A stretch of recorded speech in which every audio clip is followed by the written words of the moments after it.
Hey, look at that, a new one by Audra Blankenship. Yeah, you guys send me the mugs that are they're selfie mode, so everything's flipped backwards. Not everybody, obviously.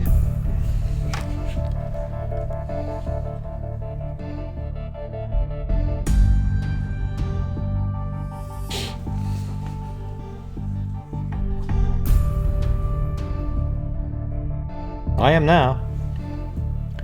Right? Can you hear me? Can anybody hear me at all?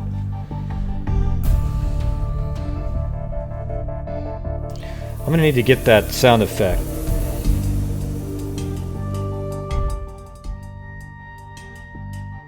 Yeah, my Blazers won again tonight. 5-2. They should be 7-0 actually. Both games they lost were just absolutely shitty, like miracle losses.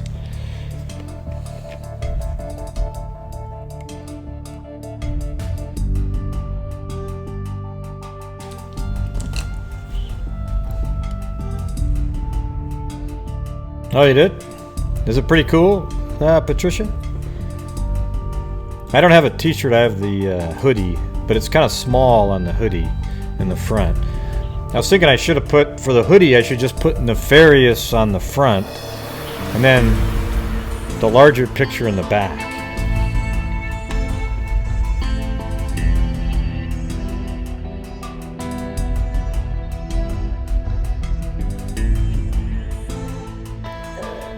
I'm actually pretty busy with work, so I thought I'd come on for a little bit here.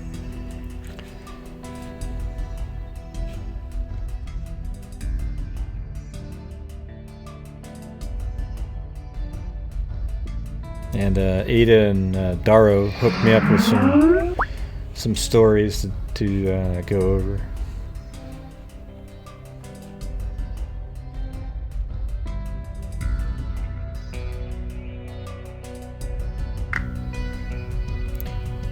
Well, it's not Halloween here yet, okay? I'm not sure what I'm going to do tomorrow for Halloween. Maybe I'll just do like play the 7 personal paranormals that I've done so far. Maybe have people call in and talk about spooky things, right? After we play all those.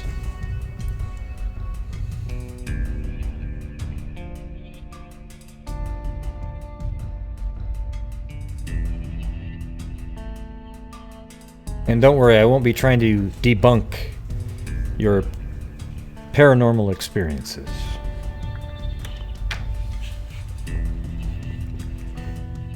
Yeah, well, it was weird. I actually looked up, was looking up Aliquippa today on Beaver County, but I didn't see anything. But Daro found a video. I haven't even had a chance to look at it. Like I said, I've been busy, so I'm going to play it right now. All right, so this is for the Rachel Del Tondo case. Let's see what's going on. Teacher put together the events leading up to the murders in Aliquippa, still trying to piece together. Let me re-get this at the beginning. Come on. There it is. Right there. Investigators in Aliquippa, still trying to piece together the events leading up to the murder of a teacher. Police have served 2 search warrants. KDKA investigator Andy Sheehan now with the latest.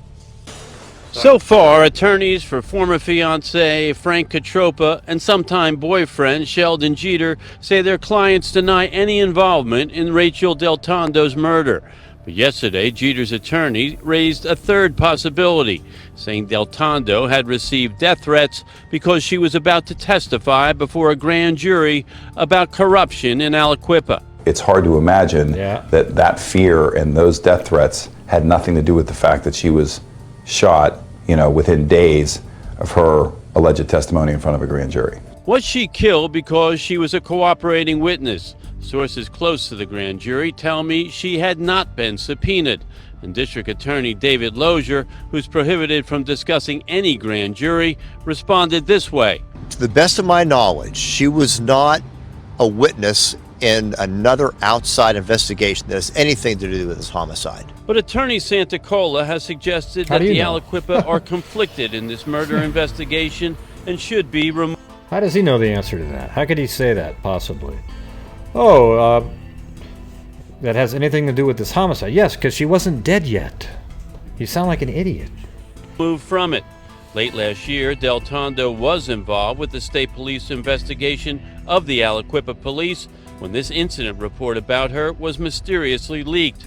It concerned an incident 2 years ago when she was found by police in a parked car with the then 17-year-old Sheldon Jeter. As a result, state police sanctioned the Aliquippa police, barring them from their databases, and then in March, state police raided the Aliquippa City Hall, seizing computers and hard drives of the mayor and city officials. But the district attorney indicated that these are separate probes, and that the Aliquippa police have no conflict of interest in being part of the Del Tondo murder investigation. I have no questions as to the ability of the Aliquippa Police Department detectives to conduct this investigation fairly. They're working with my detectives, the Beaver County Detective Bureau and the Pennsylvania State Police as a team.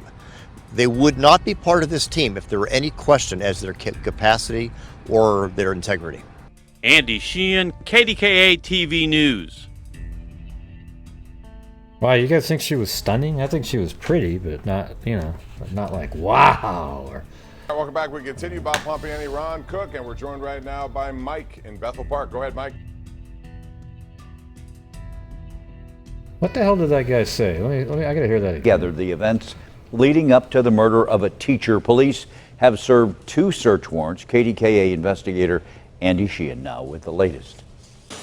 So far, attorneys for former fiancé I'm Frank jealous, Petropa and asphalt. sometime boyfriend Sheldon Jeter say their clients deny any involvement in Rachel Del Yeah, Tondo. let's listen to what that I don't know if he's a district attorney or whatever the hell he is, but Tondo's murder. But yesterday, Jeter's attorney raised a third possibility, saying Del Tondo had. Sources close to the grand jury tell me she had not been subpoenaed. And District Attorney David Lozier, who's prohibited from discussing any grand jury, responded this way. To the best of my knowledge, she was not a witness in another outside investigation that has anything to do with this homicide.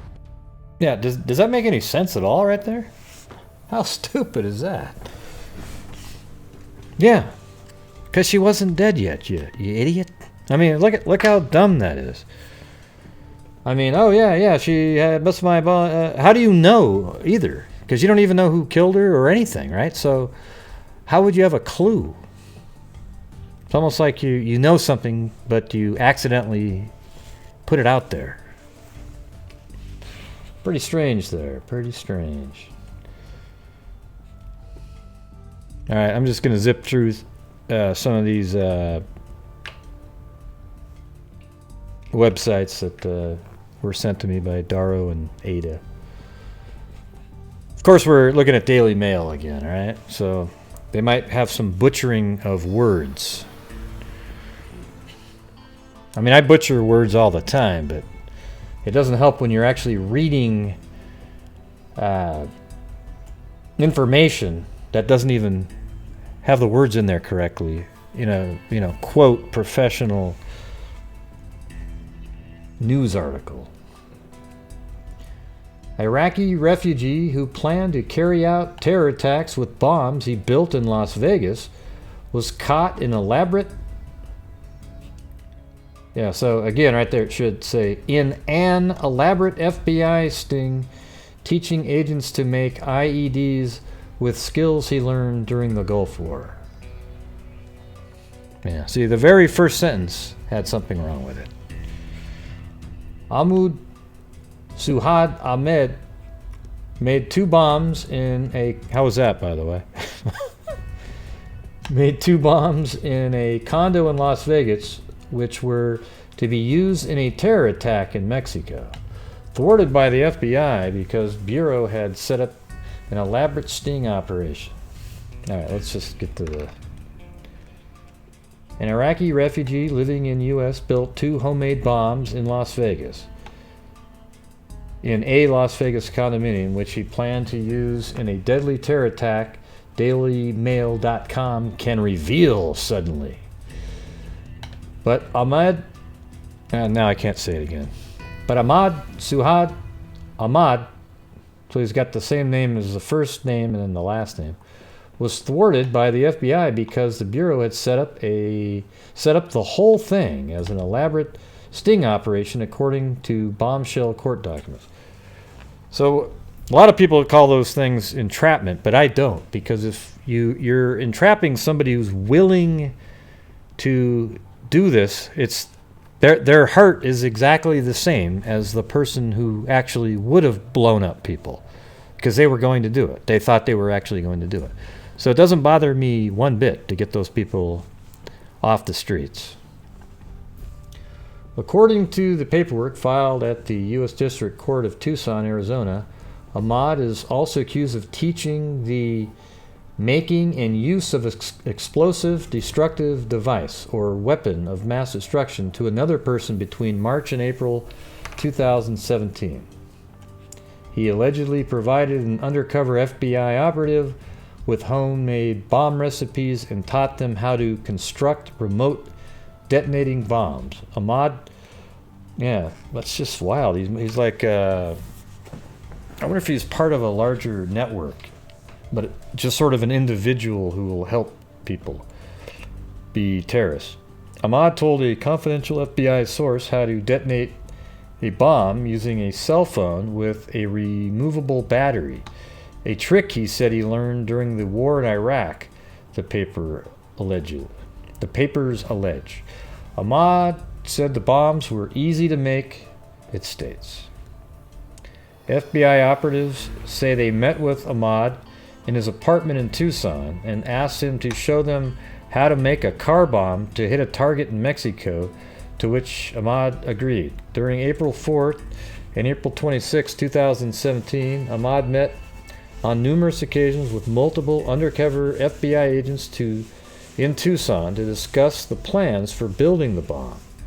DailyMail.com has exclusively obtained the court documents and learned that Ahmad was arrested at his home in Tucson on Monday in an FBI swoop. God, it sure took him a while to get him arrest the guy. Probably because they felt like they had him, like he was helping them out and knew he wasn't helping anybody else out. The Iraqi refugee living in the U.S. built 2 homemade bombs in Las Vegas condominium, which he planned to use in a deadly terror attack, Daily Mail can reveal. Yes, because you were holding it so close to your vest until somebody allowed you to reveal it. Yes, Daily Mail, you're allowed to. You guys don't care about stuff like that. You just come forward. You'll post anything you can the second you get it. That's what news outlets do. They don't have any scruples. He was arraigned at the U.S. District Court in Tucson Monday afternoon and has been taken to a federal facility. According to the documents, Ahmad first told the FBI, a confidential source, he knew how to detonate a bomb in December 2016 and showed the source an image of explosive materials and instructions on his cell phone. Ahmad, it states, explained the instructions in Arabic, not in English, but it wasn't until April the following year that the plans for potential terror attack or assassination swung into play. I wonder how he got here. I wonder if he was one of the Iraqi refugees that we took in. We took in a lot of Iraqi refugees after, in the last 10 years or so.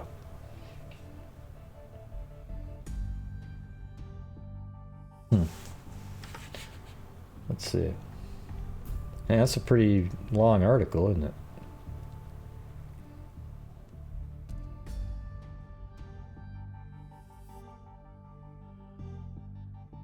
Although the bomb threat wasn't to Las Vegas, the fact that the devices were constructed in the Party City, which attracted around 40 million visitors a year, will strike fear among its residents. On October 1st last year, lone wolf gunman Stephen Paddock, 65,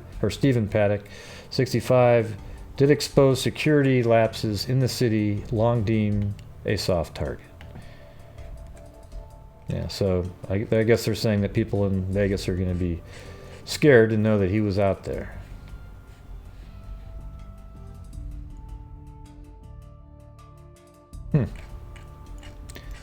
Well, at least they took one of the potentials off the street there.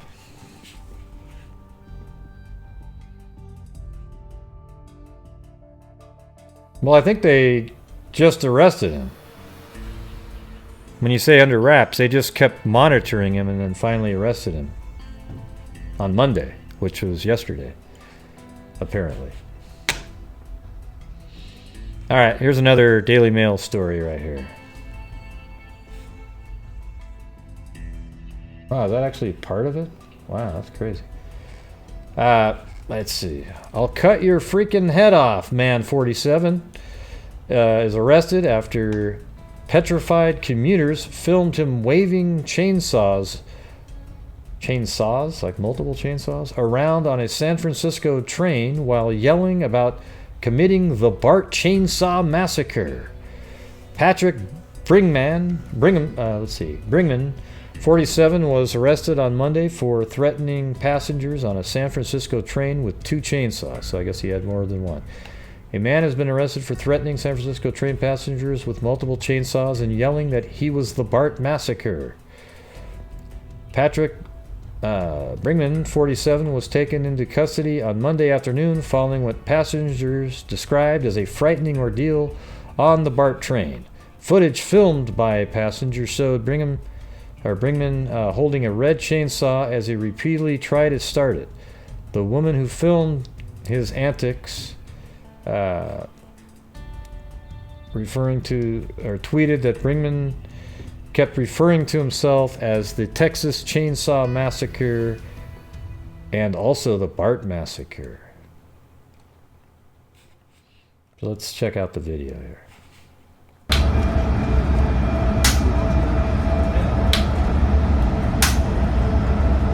So you don't end up cutting your freaking head off. Shit.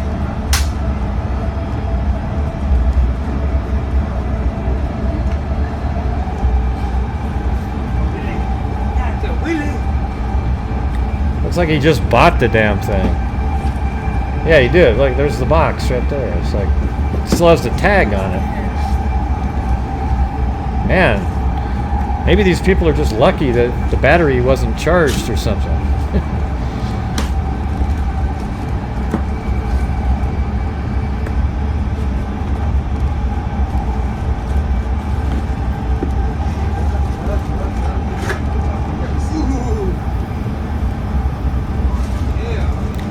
It's good to see a lot of the citizens jumping into action.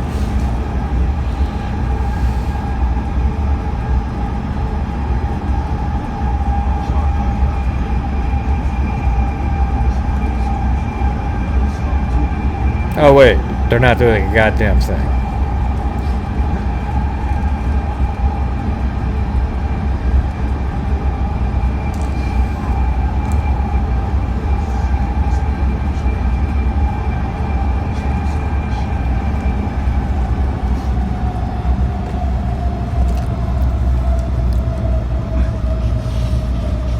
I mean, this is a good time to take him down about right about now, isn't it?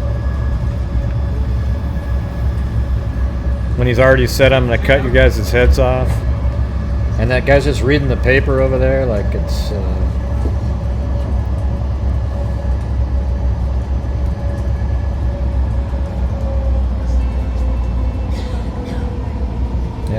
Yeah, you generally have to charge the batteries first, sir. Or if it's an electric one, you got to plug it in. But at least that one guy moved right there.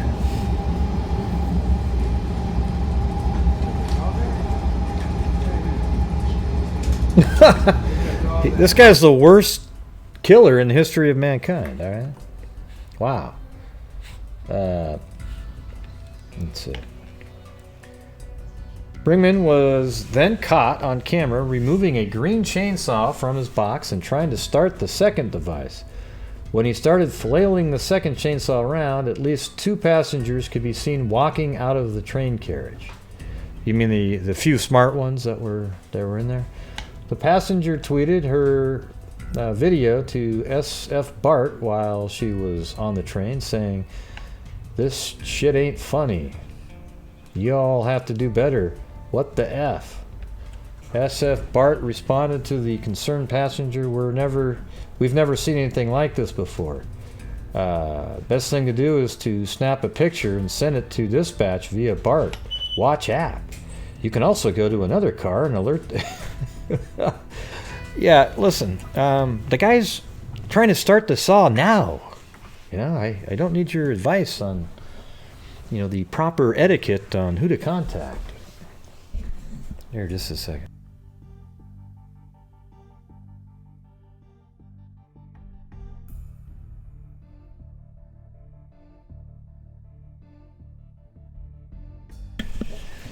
Yeah, wow.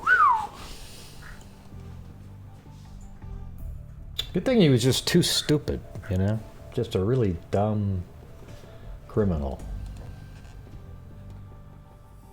I was on the Richmond train. They stopped him when he got off at Lake Merritt, coming from Fremont. Y'all didn't do anything until he got off. Why did y'all wait? She tweeted to San Francisco Bart, I think is what it meant.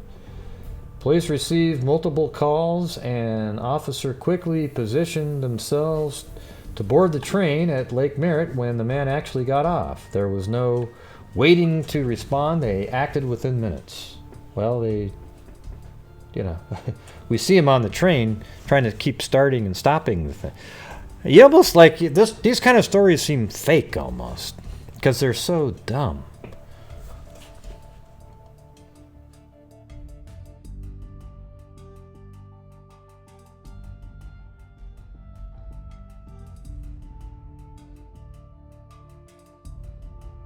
He allegedly admitted to waving the chainsaw around, but said he was only playing around. Really? Yeah, that's hard to believe, because why were you taking the chainsaws out of the box while you were on on Bart, right? Why would you take them out of the box? It's not really the place to do that. I mean, I don't know if it's a fake, like the event didn't happen, but I'm just wondering if this guy was... I don't know. It's pretty strange, though. Like, why would he take it out of the box on the train and try to start it? I don't know. He had two of them, though. So I don't think... It doesn't sound like a kid with a new toy. Why would he also say, hey, I'm going to cut your heads off? That's kind of a dumb thing to say, even if you're goofing around. It's almost like when you call somebody a racist and you're just goofing around.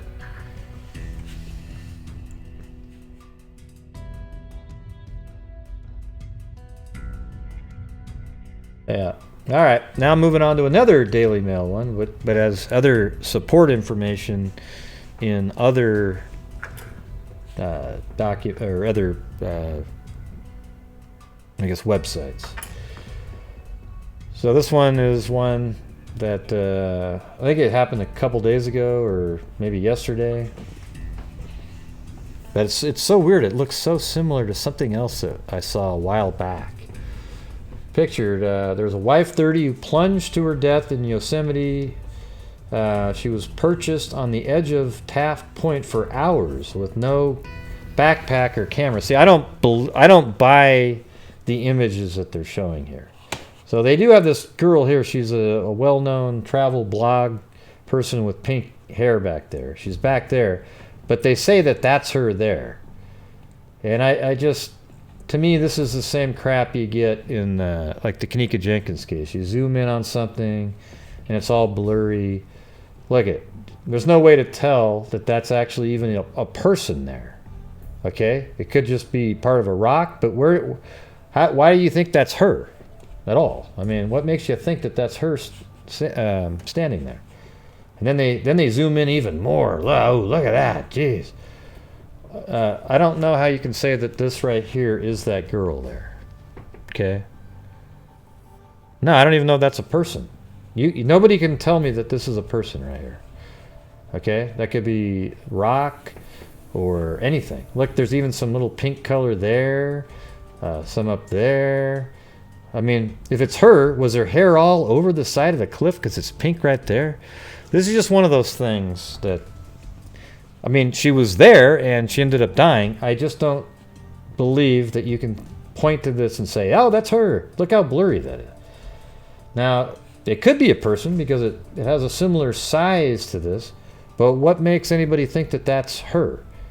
I don't see like this bright pink hair on the head there, right?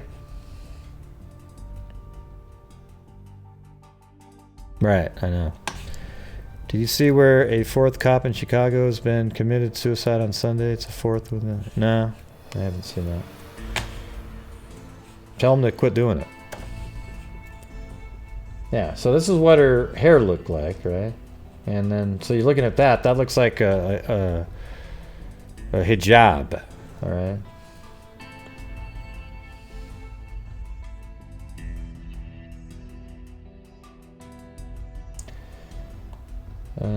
Let's see. A hiker who was one of the last people to see the woman who died alongside her husband, so her husband and her died. It's kind of a stupid headline here because they didn't mention him. Like, where was he in that picture, right?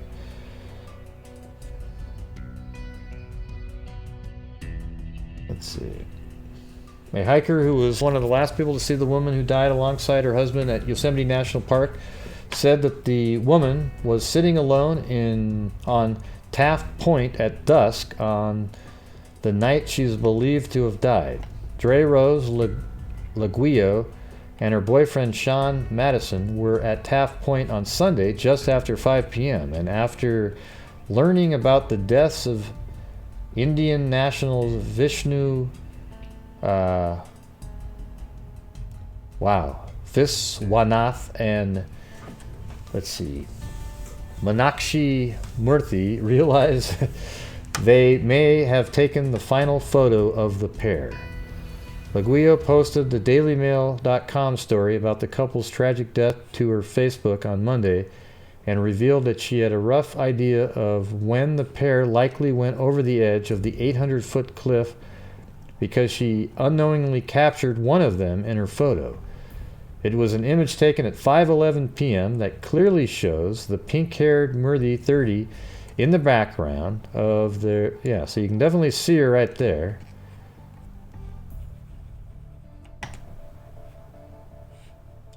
You know, it kind of makes you wonder if... I don't know. It seems so weird that two of them would fall off the cliff, though, doesn't it? Yeah, that's kind of what I was thinking. Something similar to that, Ada. Like maybe, but it could be like maybe one of them was gonna leave the other one, and then one shoved the other one, and then committed suicide. Right? I guess we'll never know that. Hey, look at that! It's Freaky Lizard. Haven't seen Freaky Lizard in a long time. Yeah. They did take risky pictures. A lot of travel bloggers think that they need to take risky images to you know, to sell their blog or YouTube vloggers. You know, it does work, right? But it's way too dangerous. It's dumb, okay? But it'd be strange if two died doing that. Unless they were both doing the same thing, you know, connected to the same item or maybe, and I don't know. It just seems odd that two would die. Unless, yeah, like Ada said, maybe I just read what she wrote up there. Maybe when it could be that one was falling, grabbed onto the other one, and then that person lost their balance too, and then they both just fell.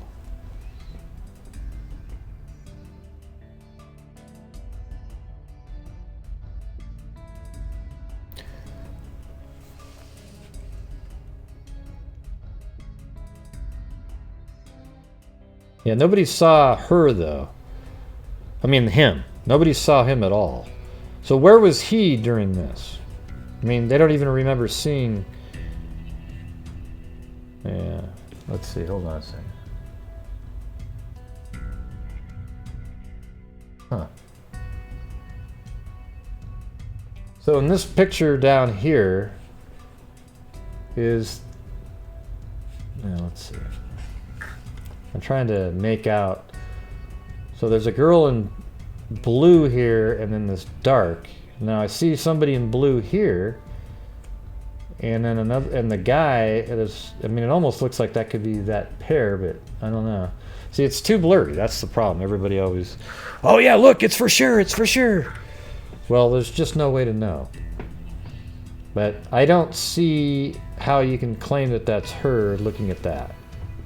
I don't see her. Now, if it was kind of dark going up here and then a really sort of a bright pink at the top, little dot up there, I'd say, sure, yep, that's probably her. But I don't see anything like that. So it just seems like sensationalism. All alone, Murthy was perched all by herself on the ledge of Taft. Image snapped by Laguio's fiancé above in the center with pink hair and purple shirt. Yeah, there's the pink hair and purple shirt, but that's not happening there. And again, that just looks like a blob. This person here and this person, they're all clearer than this person who's clearly closer than them. So I'm not convinced that that has anything to do with that.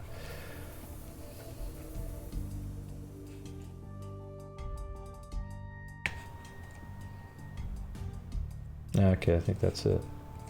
Dreaming of their next trip. It's such a tragic story. And the have an update on the tragic fall of the couple who fell 3,000 feet in Yosemite last week at the same spot where Matthew took his picture. Caitlin Becker is standing by now in our Los Angeles newsroom. And Caitlin, I don't think it is either. About this couple? Well, Jesse, they have been identified as Vishnu Vishwanath and Meenakshi Morthy, who, in addition to regular 9-to-5 jobs, wrote the travel blog called Holidays and Happily Ever Afters. They also had a popular Instagram account in which Vishnu was the photographer sharing updates on their travels. The account was last updated on October 16th with a photo of Meenakshi in Vermont. Now, the couple were together for 7 years before getting married and were constantly dreaming of their next trip. It's such a tragic story, and officials are still investigating when the couple fell and from which spot on the famed Yosemite Valley floor. Crazy, huh? We also have an update on the tragic fall of the couple who fell 3,000 feet in Yosemite. Oh, yeah, that was the same one. Hey, I don't really have much more to theorize or add to this one. Yeah, she doesn't look too happy. Maybe he's already gone off and she's just waiting around, getting the courage to jump off herself. Right? Maybe she pushed him and is sitting there. Maybe aliens abducted her. I just don't know at this point.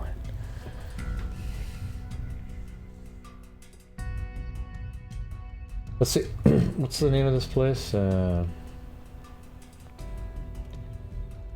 Taft Point. Okay, let's try it. Let's see if we can see what this looks like on Google Earth. Taft Point, Yosemite. Yeah, I should play the X-Files music.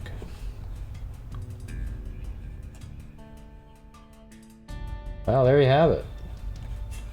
I think what you're looking at is basically about like this, right? Let's see. So there's that. And that's probably...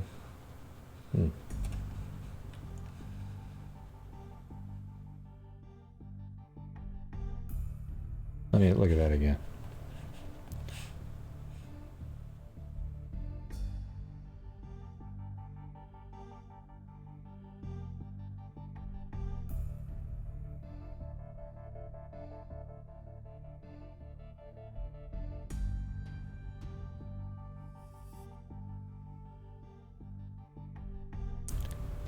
Taft Point.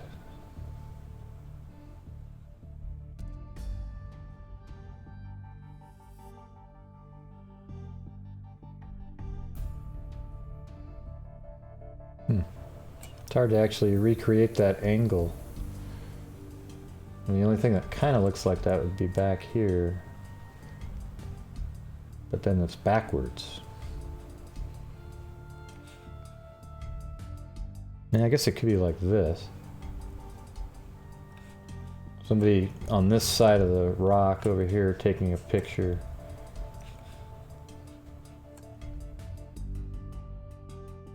But man, that's look at that thing. Jesus. That wouldn't have been pretty.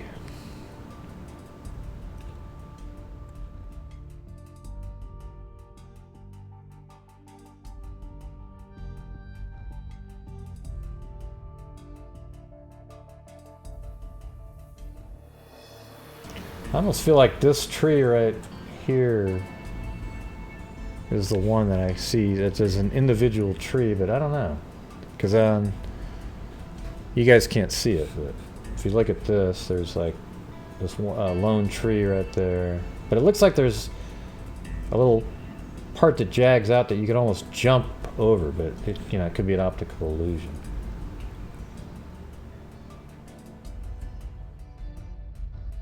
It's amazing how good Google Earth does with the modeling of something like this. I mean, look how detailed that is.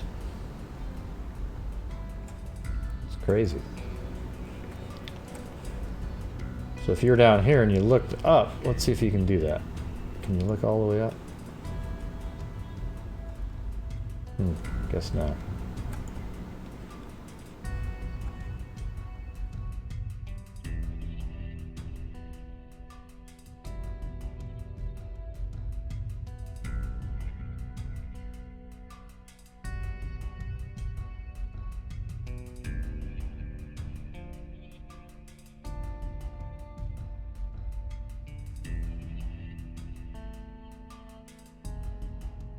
Yeah, I guess they don't let you look up in the air. Wait, there you go. Hold on.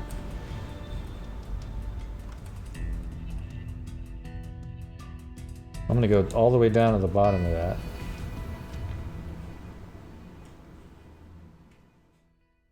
And look up. Oh yeah, look at that. Crazy, huh? Right off that little point.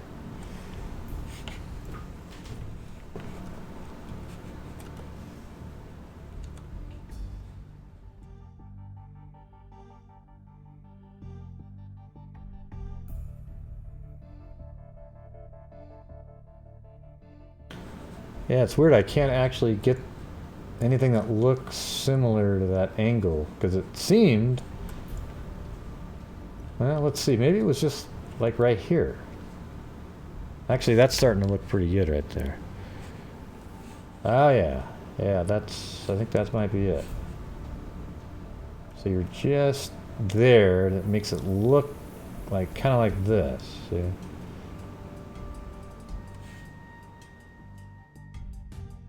Yep, yep, let's see. Yep, that's it. Yep, that's it. Just like that, all right? See that? Right there, then you got the steep bank on that side. That's over there. Right there, it's just a little different angle. Maybe like...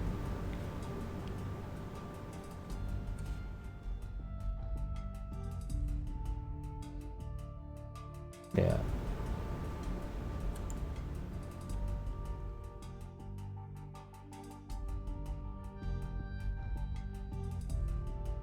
And this is that tree right here, this tree right here. So it's actually a little bit further back. It's probably like right here. Okay, now look at this now. It's crazy, look at it. Oh, hold on. You can't see it yet, but it's gonna be. Alright, right there. Alright, so this tree right there, and then this little grassy bank. See, you're right there. That's what this is. And this is that tree. And I think they're just right off of that. That makes sense. And also if you just from that angle, actually I think it's the angle it's filmed at, I think it's like,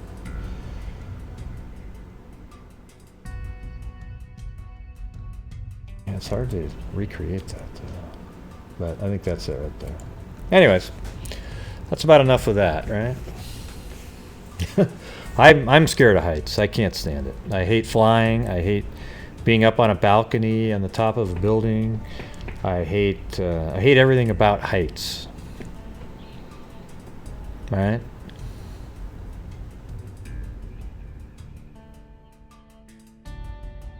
That's it at Yosemite Park. And apparently, well, we might not ever know how they fell off, to be honest with you. That's right. Taft Point, Yosemite National Park.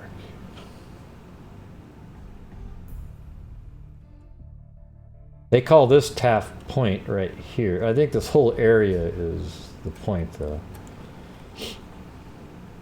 But even if you look at Google Earth, they have it right on that part, this little point right there. I mean, this whole thing seems like a point, but even Google Earth has it right where they fell off, like literally in the same spot right there.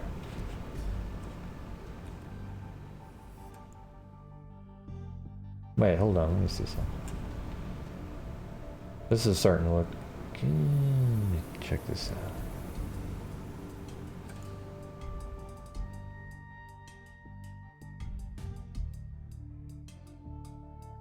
I think this actually has a better chance of being the spot. And the reason I say that is, look at this. See this little slope right there? And then this area, it matches absolutely perfectly. If I could, shoot, just a second. Here, look. I don't know if you can see that off to the side, but see how there's a slope right there, and then there too, and then even the coloring on the wall there matches that exactly. You even see that little dark impression that goes up, and that does the same thing. So I think that this tree that's right there is actually this one. And that picture was taken from right there. All right. So that changes that. So they were standing apparently right in this area. I don't think that's her though in that image. So like I don't believe that this right here is her. So it doesn't really mean much. Like, I don't know exactly where that photo was taken. I guess we could try to figure that out by taking the same image, this one, right here, right? And then going behind the shot and then see if you can mimic the same background. Because that's how accurate Google Earth is. Oh, just shot through a wall.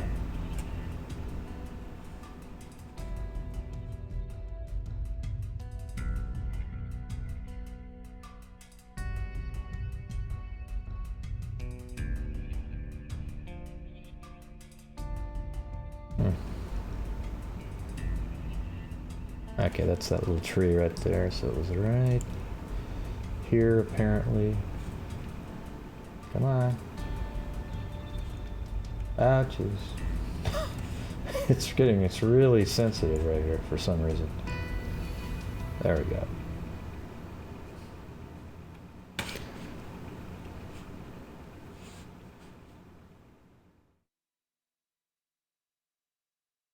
Well, it does look pretty close.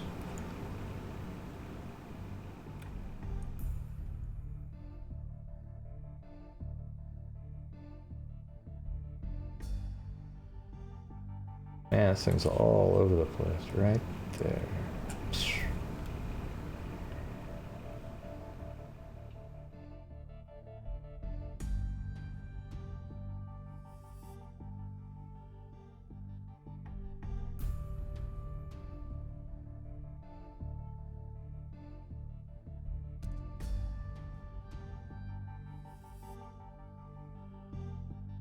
Yeah, I do think that's the spot. Look. See this right there? And I think that is right there. And then I think this outcropping jagged area right there is this area. So that does match. Like somebody, if they were standing up here filming back this way and she was right there, they would they could have taken a picture of her. She was just, let's see, based on that image, she was probably just like right down in there. Kind of seems like maybe she's right here, just sort of ducked down behind that little depression right there. See that? In that little hole there? As a matter of fact, I'd almost bet money that that's where she is. So she's right behind there, and these two people are standing kind of in this area. She's down below right there. Are you guys getting sick of this crap right now? But yeah. Yeah, I think that that's it. And then if you turn this like this,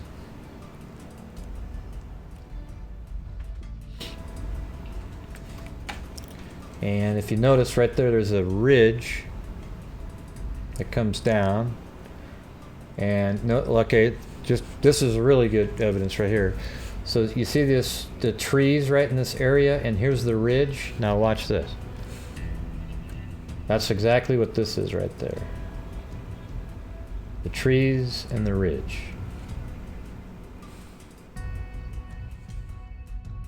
And this outcropping is what you're seeing on the left right there. Maybe, you know, a little different angle. And so if this is correct, wow, that's weird. Look at even the down below. Look at this. This is awesome. Look at this. See right there? See that rock? Watch this. Right there.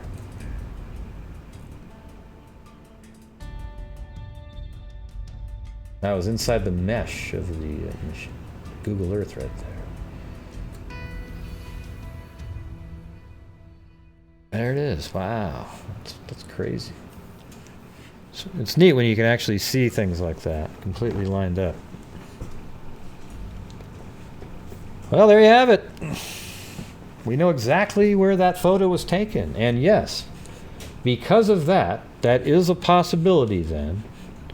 It makes it a possibility that those other images on Google Earth, or excuse me, in the Daily Mail article, that is about where she was in that image. I just don't see any evidence that that's her looking at that picture. I mean, it just looks like, you know, where's her orange hair? I don't see it. I already matched that up before. That was the original shot.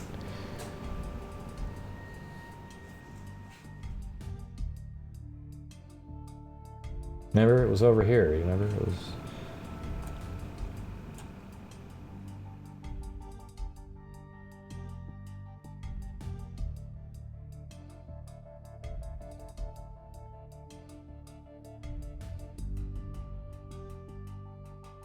I think they were standing basically right here, taking that shot. See? See that?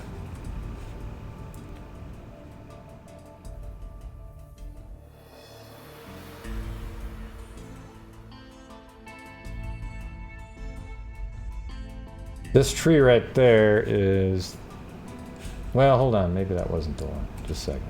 Excuse me. It's this spot right here.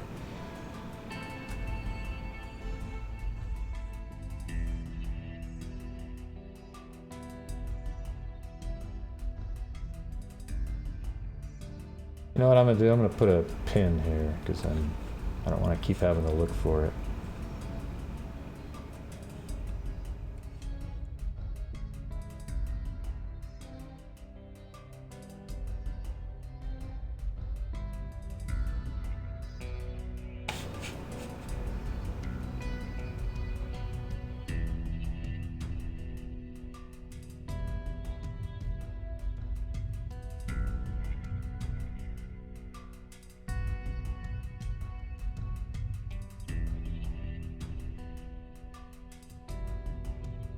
Yeah, so in this shot, I don't know if you can see it. Yeah, you can see it.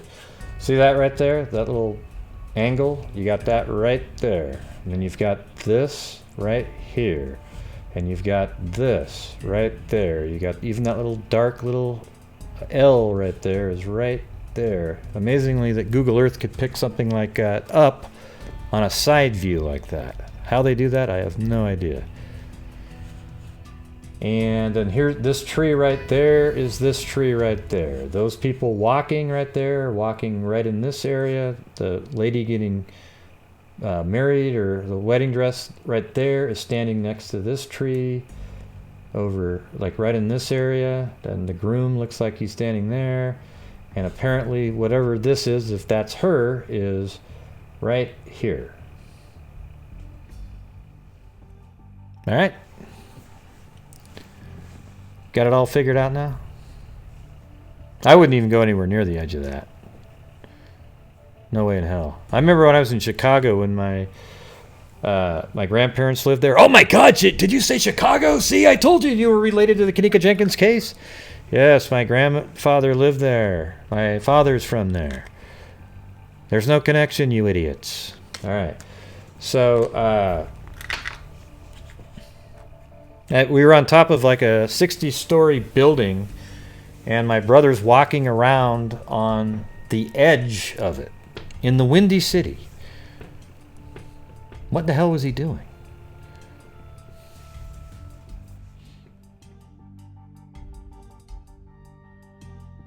Really?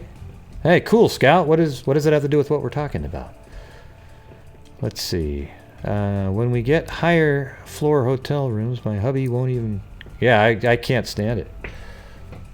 Man, I'd rather live on the ground.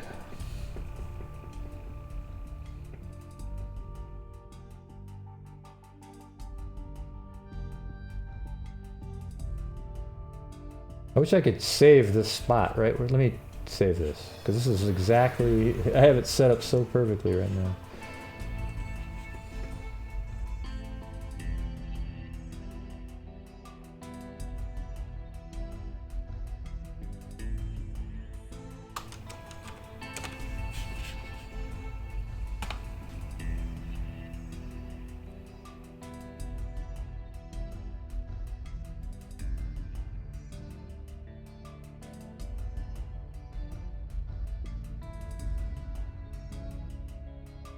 There we go.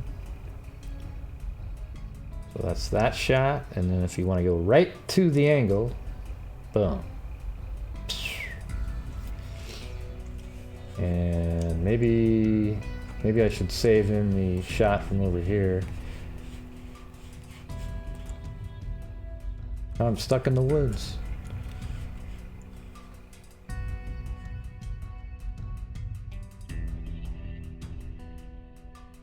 Yeah, there it was, right there.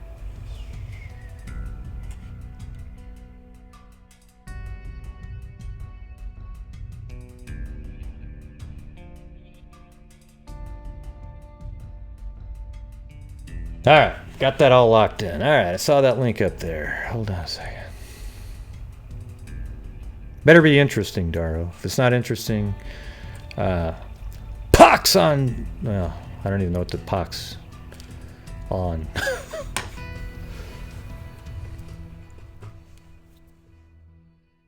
Ooh, breaking news. There's hope out there. Breaking news, there's hope. He apparently broke into her family's home nearly 2 weeks after she went missing, but investigators say Kyle Jenke had nothing to do with the disappearance of 13-year-old Jamie Kloss. But how do they know that? Fox 9's Paul Bloom sat down with the Barron County Sheriff today, leading the investigation into all of this. This one stunned many, including the sheriff. A 32-year-old burglar allegedly busted inside the Kloss family home, allegedly rummaging through Jamie Kloss's clothing. But like so many leads in this baffling and frightening case, it led investigators no closer to bringing Jamie home. It seemed like the break investigators so badly needed in the desperate 2-week search for Jamie Kloss. A local man, Kyle Jenke Annis, allegedly caught red-handed breaking into the Kloss family home over the weekend, just hours before Jamie's parents were to be laid to rest. Charging documents detail that the 32-year-old was looking specifically for Jamie's clothing, and he had her underwear, a couple tank tops, and a dress jammed into his pocket. We executed search warrants yesterday because, again, we thought the same thing that the general public did. This was a good lead for us, and we had several agents hit the ground running with that early that morning. But Barron County Sheriff Chris...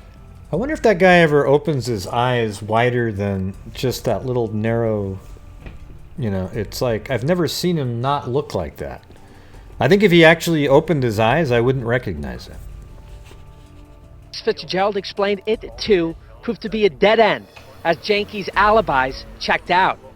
Turns out he has a history of breaking and entering, and dressing up in girls' clothing. And the sheriff explained he probably saw what he thought was an easy target. But he wasn't there stealing shoes and backpacks and jeans, and he was stealing specific items of interest to him, not to outfit Jamie wherever she is. So as cleaning crews descended on the Kloss family home Tuesday, the question now, where does the search for Jamie go next? The sheriff reports tips that have now topped 2,000 are slowing. The Joint Investigative Ground Team in Barron has been cut in half since its peak of 200 plus in the immediate aftermath of the brutal crime. And still, there are no signs of Jamie. The sheriff promising, though, no one is giving up. What kind of personal toll is it taking on you? It's day 16 of driving here, saying bye to my kids at home and coming here every day. But everybody has the same mission, and that's what's so different maybe about this case than others, is the mission is out there to bring a 13-year-old girl home. And sadly, the Barron County Sheriff went on to tell me that if there are no more solid leads by the end of the week, he plans to draw down this once 24-hour, 7-day-a-week Jamie Kloss search operation. His advice, keep those tips coming. He insists there is that one just because tip you look out like there you were whining break up this there case where you wide said, open. didn't want to Reporting get you from Barron, called Wisconsin, out. Paul Bloom, Fox 9.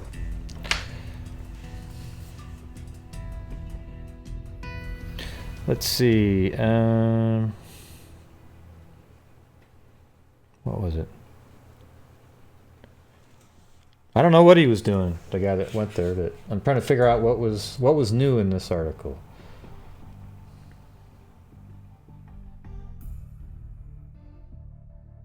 Field was looking specifically for Jamie's clothing. Yep, we did that one yesterday. As cleaning crews descended on the Kloss family home Tuesday, the question now remains, where does the search cleaning crews? Is that to clean up the actual blood of the crime scene? Where does this search for Jamie go next? God, who'd want to live in that house now? I mean, somebody's going to have to live there. I would actually have it torn down and rebuild another home there.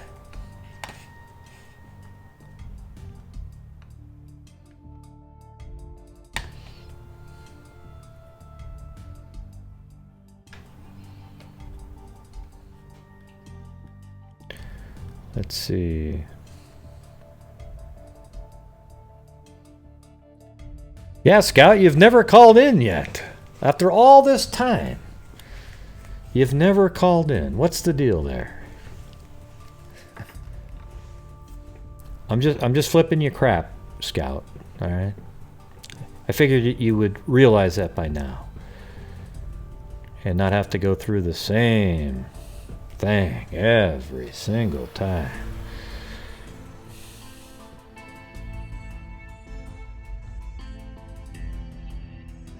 Yeah.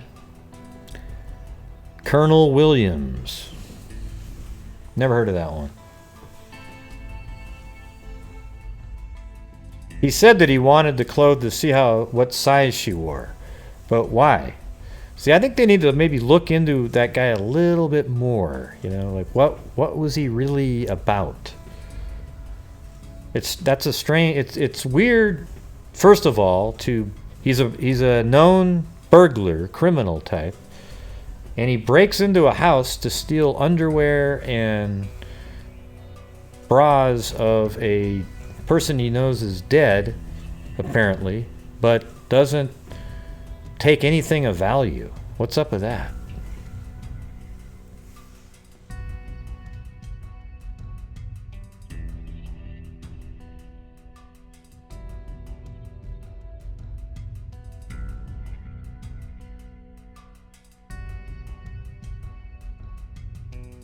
Yeah. There's a lot of serial killers that'll blow you away. Lots of them. Like the Cleveland torso murders. One that hardly anybody ever talks about.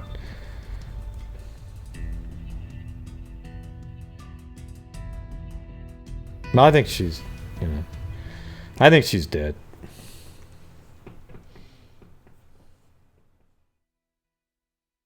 But again, I mean, it's more likely that she's alive than a normal person based on the fact that she seems to have been the target of the intrusion. Like they went in, killed the parents, and took her. They or one person, right? So I think it's more likely that she's alive, but it's still not really that great of odds after this much time.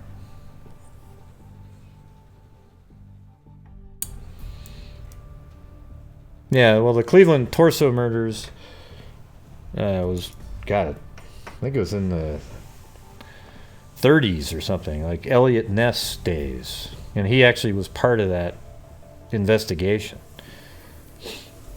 I'm going to be making a video at some point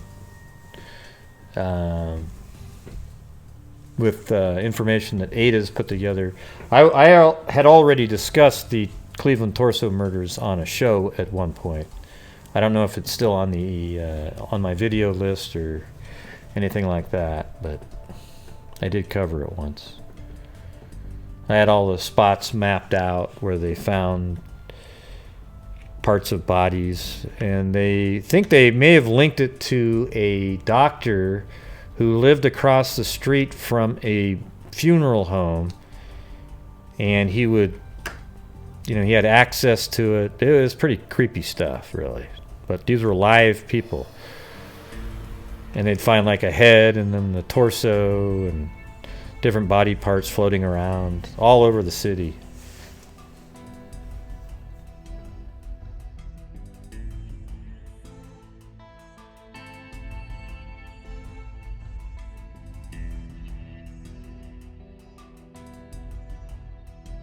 All right, so does anybody want to call in? There's the number. I think I might stay on for another, 20, 30 minutes, something like that. Depending if it gets interesting or not.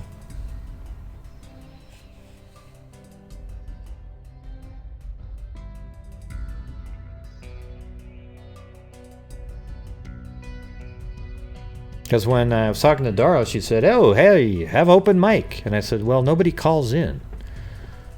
It has to be like this huge case or nobody calls in."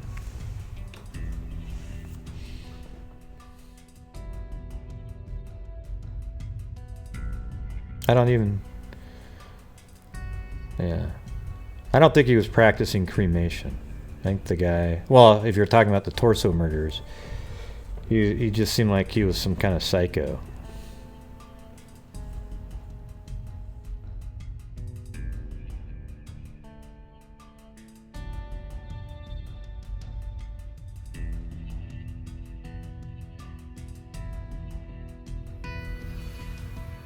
You need a filter.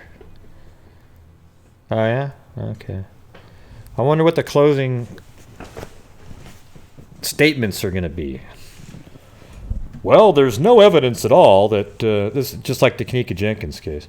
There's no evidence at all that Christopher Love killed her. If you look at the videotape, you can't see it actually happening, therefore it didn't happen.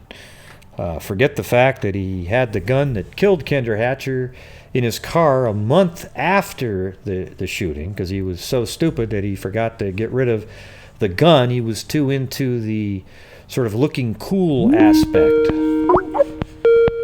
Hey, look at that. Somebody's calling in. This is Gray. You're on the air. Hi, Gray. It's Michelle Nicholas. How are you? Pretty good. How are you doing? Good. Hanging in there. What I was thinking about this guy with this clothing thing going on with this little girl, Jamie Kloss. Yeah. I don't understand at the same time Oops, let me turn my other phone down because I've got an echo going on. Why they're not investigating him even more? Because now, first she's missing after the parents are murdered. Now he's in there stealing her clothes. That makes no sense. Wait, what did And you he's say? not just What do you mean? grabbing What did you candy. say? What did you say to start off with? He was missing. What do you mean? With Jamie Cloth. Yeah. First her parents are murdered. Right. Then she comes up missing. Right. Yeah. So, but nobody knows what happened. He worked at the same plant Yeah. or Worked at the factory as the same parents. spot. Okay, yeah. but they find him stealing her clothes. But he's not just stealing panties. If he was a regular, pedophile pervert, he would just be taking, bras and panties. He wouldn't be taking shirts or, regular clothes. Yeah, I mean, one of the things that crossed my mind was that maybe he knows that she's being stored somewhere and then went to get the clothing for her. But that'd be sort of weird. Like, why not just have somebody go to a store and buy that instead of risking breaking into the house to get underwear? I mean, see, that's where I went, well, that doesn't make a lot of sense. Right, it doesn't fit the profile of a pedophile, so to speak. Most pedophiles, when they take kids' clothes, it's usually just their underwear, things that have touched their intimate parts. Mm-hmm. But he's also known as just a burglar type. That all of his charges are for burglary and things like that. But this is so different than it. What would be the point? Why did he go through all of that to figure out, okay, they're all at a funeral, and I'm going to go in the house now and I'm going to steal underwear and a bra, but nothing else?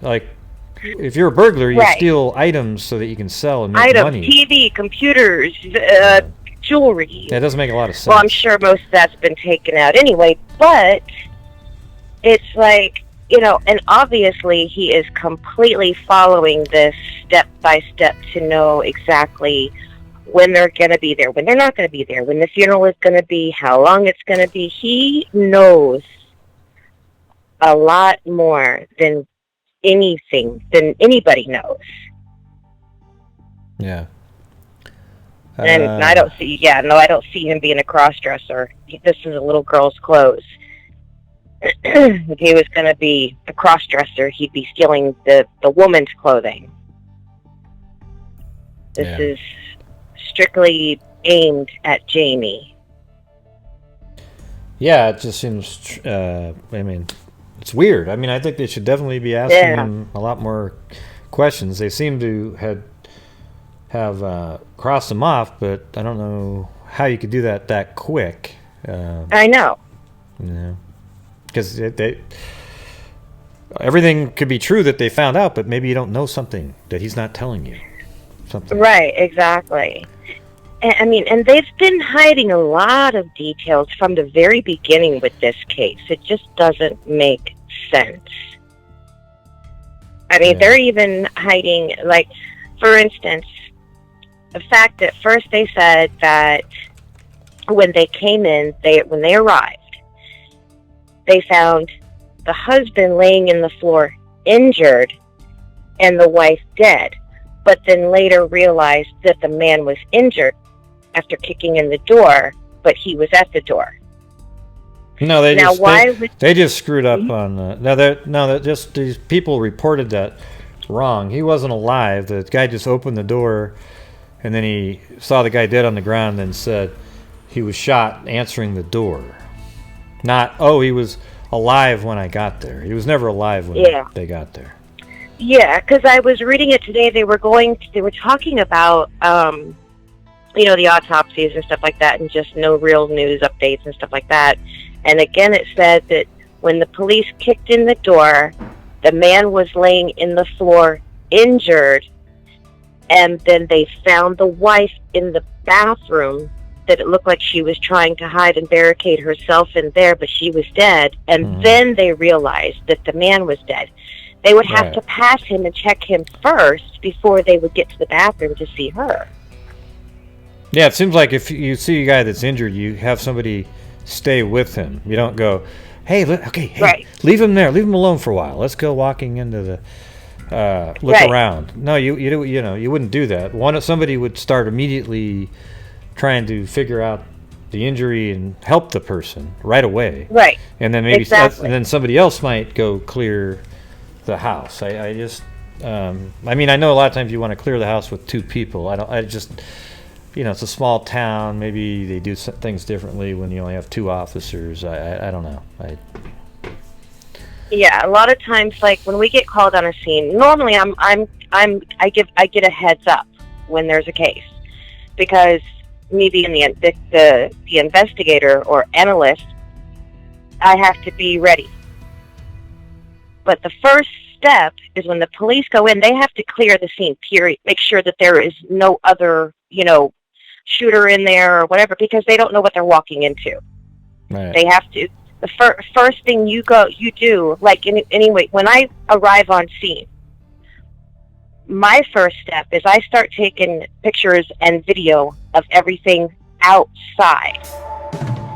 That way everything is exactly like it is at that moment. That way nothing can change. And everybody knows not to touch anything, get out of my way. Yeah. And when I go in, I have to automatically assume that it is a homicide. That's the first thought that we have to think.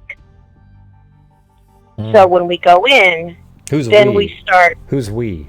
What do you... Well, crime scene investigators. Scene investigators. Do you do that? Are you a... Mm-hmm. Okay.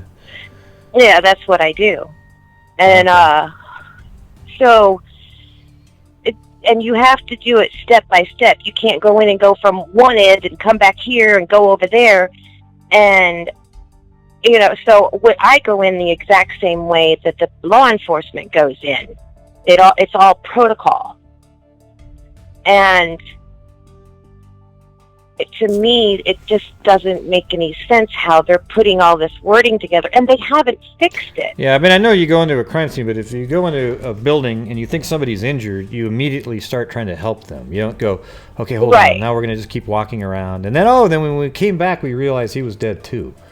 Where did you read that? I have a hard time reading. If you go, if you just go into like Google and put in update on Jamie Kloss, you'll see it. Just scroll through it and you'll see it.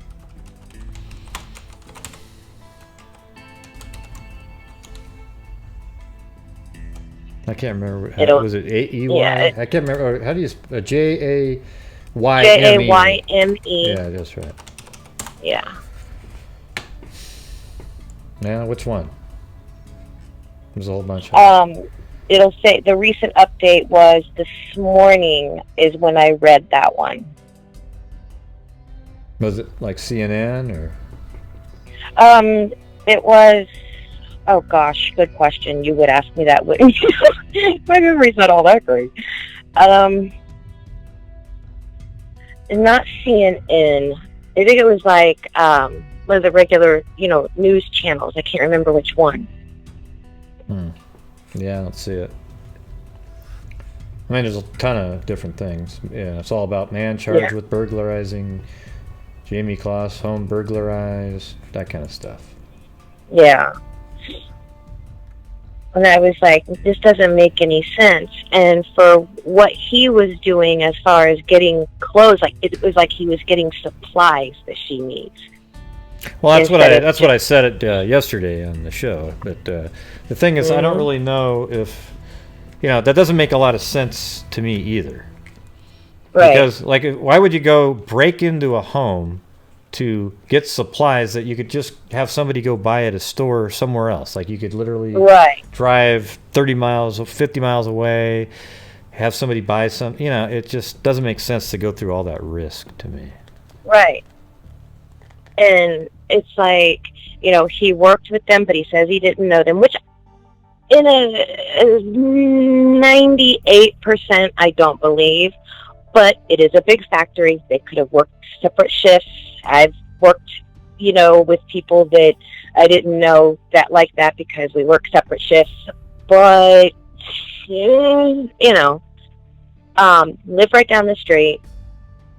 Parents are murdered. She's missing, and now he's in there getting her clothes. I wonder if he was going to try to sell the items on some weird type of website or something. He doesn't look that smart. He looks like he's a little beepity, you know. Yeah, it's hard to He say. really does. Yeah. And then he's got the two Facebooks. One where he's in has 3 clothes of them. and I have all goofy 3. smile, and then he's got the one where he's not wearing a shirt. He has 3 Facebook pages. He does. I have them He all has 3? yesterday. Yeah. Yeah, I showed him on the air yesterday. Yeah, I didn't hear about the You third missed one. I it. must have missed it. Yeah. Yeah, there was 2 that looked kind of similar, and then one he didn't. He had short hair and no shirt on. But there was 2 other ones that were, one that looked like his primary one, and then one that just had he had a little bit different, shorter hair, same glasses, same everything. And well, I mean, I could show you right now because they're all just right next to the. Okay. Yeah, I'm on my other phone because I have 2 phones, one for work and one for play. The one that I use that I can be online at the same time is one I use for work. Yeah, so right here. Yeah.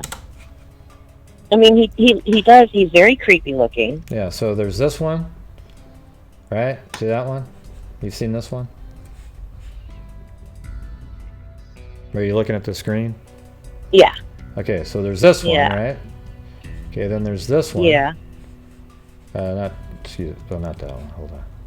This one right here. See, this is another one that you probably didn't have because he's.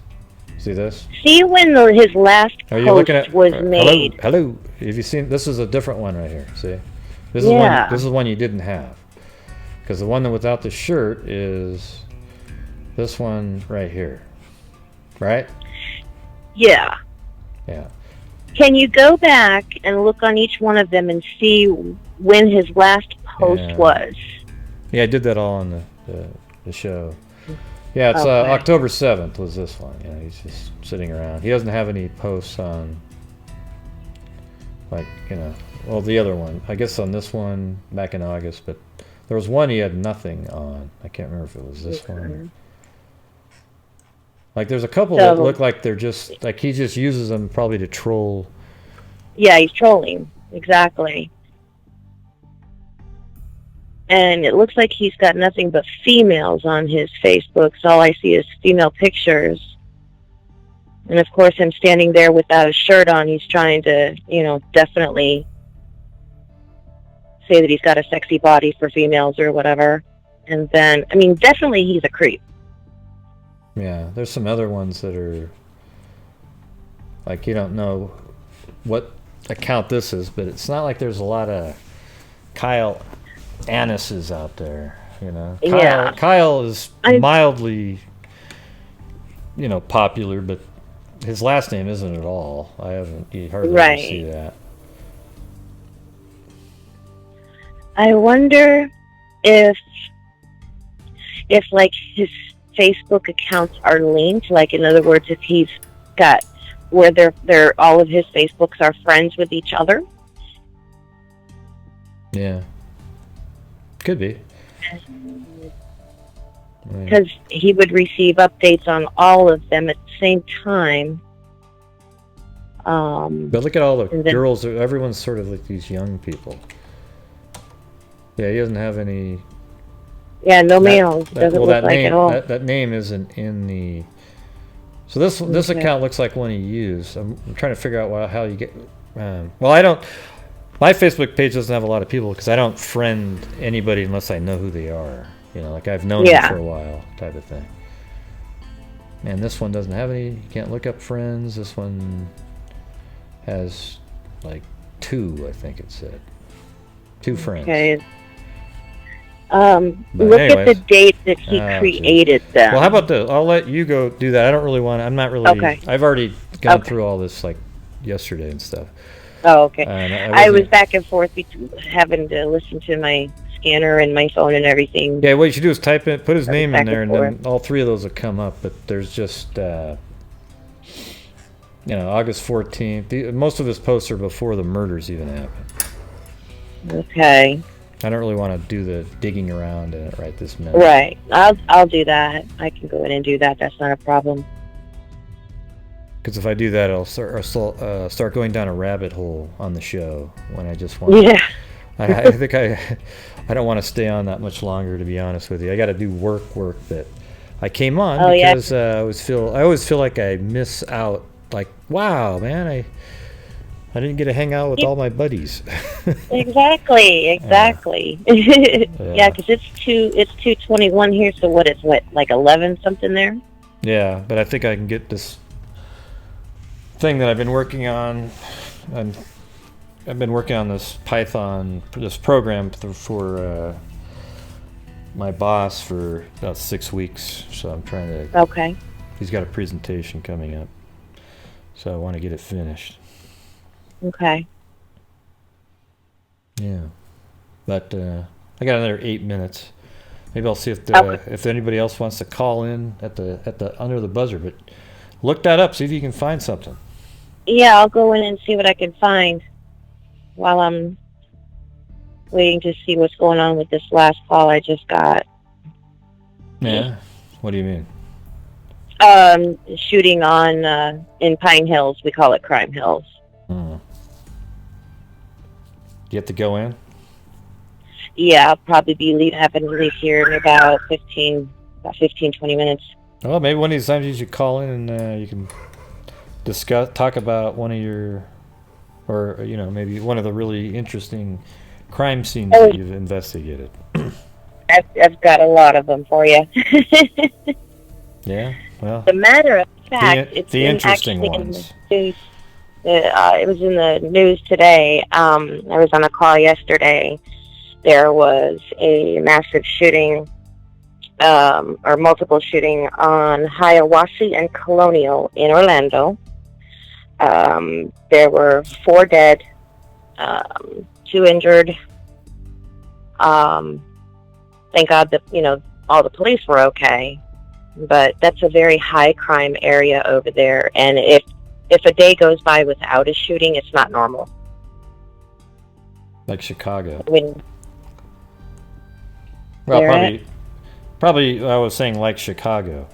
But Chicago's probably worse, but I'm just saying, it's probably every once in a, like Chicago, if you don't have 5 shootings, there's something that off, Yeah, that's like with the 4 police officers. The four police officers within the last 4 months, one of them a female, have all committed suicide.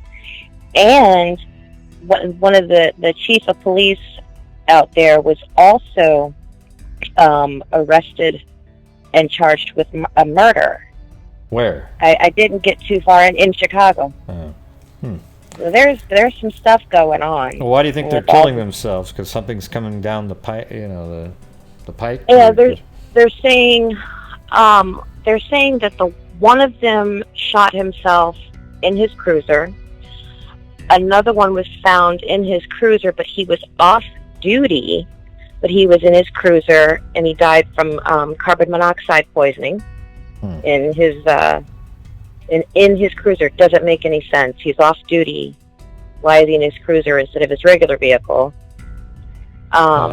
Maybe. And the other. Maybe he loved being a police officer, but he wanted to kill himself for some other reason. Yeah, well, blaze of glory. Well, he wanted to kill himself in his police car because he felt like that was home to him or something. I don't know. Yeah. And let's see, the other one, the female, they didn't say how she killed herself. And then they said they only explained how 2 of them killed themselves. The other 2 they didn't say. But it's just so much going on, and it's definitely there's conspiracy and stuff. Yeah. Yeah, definitely police commit suicide often, but not that often. Not 4 in 4 months. I can see Cindy Lou said that they do that, but not 4 in 4 months in the same area. That just doesn't make any sense. Yeah, I'm just trying to get caught up in some of these comments. Good night, Scout. Looks like Scout's going to sleep. She didn't call in again for the 20th. She didn't call. She never calls. She always goes, yeah. Never calls in. Maybe she's shy. Maybe. But she has a lot to say in the typing, so I'm trying to figure out what's the difference, man. If you got something to say, get on. Just call in. Well, yeah, definitely, yeah, because there's a lot making. Yeah, because definitely there, law enforcement is very stressful. Trust me, I deal with it every day. My mother was a police officer for Fort Lauderdale. But why do you want to commit suicide, though? Like, I don't really get the... I mean, I get it's stressful, kind of... yeah. It just seems weird. Like, what do you... Is it just the long hour, different weird hours, and then you can't be with your family, then you can't tell your wife anything, and then that causes stress, or your husband, I guess. And that causes stress, and then there's problems, and then it just isn't what you thought it was going to be. Hard to become a detective, maybe. That kind of, you kind of get stuck in there, I guess. I could see. Right. And the thing is also, law enforcement, regardless of what branch you're in, there are mandatory meetings with the psychotherapist or psychiatrist that they have on staff, especially if a police officer or any of us have dealt with a traumatic situation. I've had to do it because a lot of times I do arrive on scenes where there's children involved. Oh, they're pretty much stressed when they're at work, though. They're pretty much stressed all the time, right? Like when they're on a call. Oh yeah. Even when you're pulling somebody over, you're probably really stressed out, wondering, God, am I going to get blown away? So, I mean, I could see it's sort of like maybe they get the PTSD scenario. A lot of it, because every time you turn on your lights to pull someone over or anything like that, even when you're out in public in uniform, your uniform is an automatic target. Period. I think they should wear like the same outfit that every time they pull somebody over, just wear one of those bomb suits where you look like a Pillsbury, the big so you're just walking over there. That's what I would wear. Why not, man? And then speak with like a weird voice, like, "Hey, hand me your ID." Kind of like RoboCop a little bit. RoboCop, exactly. Dead or alive, you're coming with me. That's what it says on RoboCop. Remember that? And the guy heard it. Yes, I love that movie. Yes, I know the original one's great, isn't it? Yeah. Yeah, dead or alive. I'm trying to imitate him. You're coming with me. Dead or alive, you're coming with me. Yeah, that was pretty good. I like the part where the guy fell into the toxic sludge, but then all of his skin was loose, and then the car went bang, and it just blew him apart. Man, that was awesome. He slapped on the windshield. Yeah, that was cool. See, that's such a great movie. It's weird how always the first one. None of the other RoboCops were good. None of the other, yeah. The first one was just sweet, man. Still good now when you watch it, Yep. Especially that little prick guy that was sort of running the show. He's Oh, I know. I'm glad he got his. Yeah. What was his name? He, he died. Oh, he ended up playing on a. Oh, go ahead.